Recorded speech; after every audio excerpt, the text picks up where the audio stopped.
Hello, church family. Today is Thursday, May 28th, and this is our weekly update. We're working to memorize John 15, 1 through 12 this year. We're up to verse 5, and these verses say, I am the true vine, and my Father is the vine dresser. Every branch in me that does not bear fruit, he takes away. And every branch that does bear fruit, he prunes, that it may bear more fruit.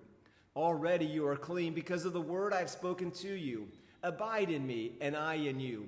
As a branch cannot bear fruit by itself unless it abides in the vine, neither can you unless you abide in me.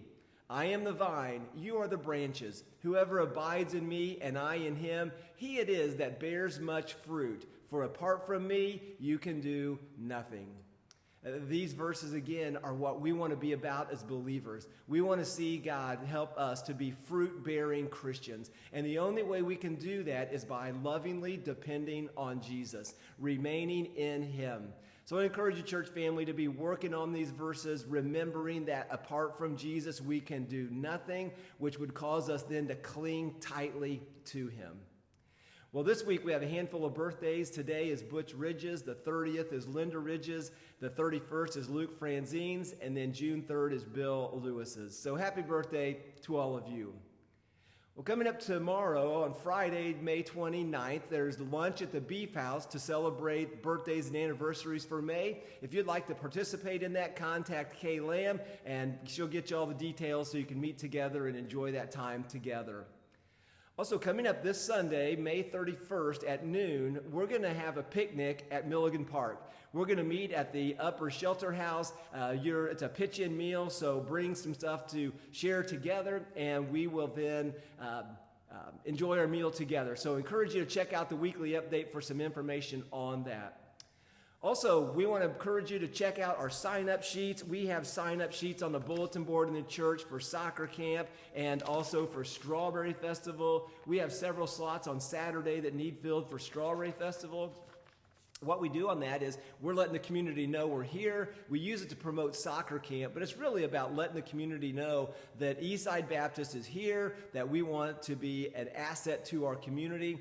We pass out information. We take tickets, give the kids a ball. They kick it against the wall, and we give them a prize. And really the only responsibility you have is to be friendly, collect tickets, get them their prize, and we'd love to have you participate with that. Also, our soccer camp, we have several slots still available. We could use a couple more coaches, some assistant coaches, but then just other support staff. So check out the weekly email for that as well. The resource of the week, I want to point you to a movie called A Great Awakening. The movie's called A Great Awakening. It is about evangelist George Whitefield. It talks about him and his relationship with Benjamin Franklin in the years prior to the signing of the Declaration of Independence and our Constitution, and how God used the preaching of the gospel to be in shaping lives and influencing people prior to the birth of the United States. Great movie. The gospel is super clear, very encouraging. So it's called A Great Awakening. You can find it on YouTube. You can find it in a variety of places.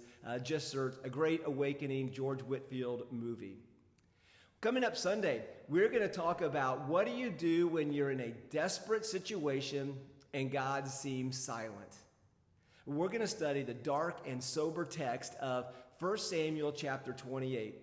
And in that passage, Saul's terrified and God is silent.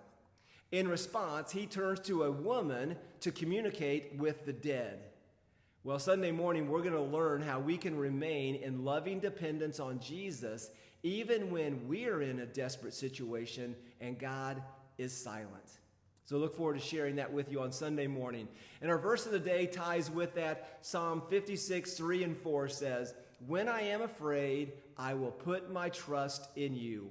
In God, whose word I praise, in God I trust. I shall not be afraid. What can flesh do to me?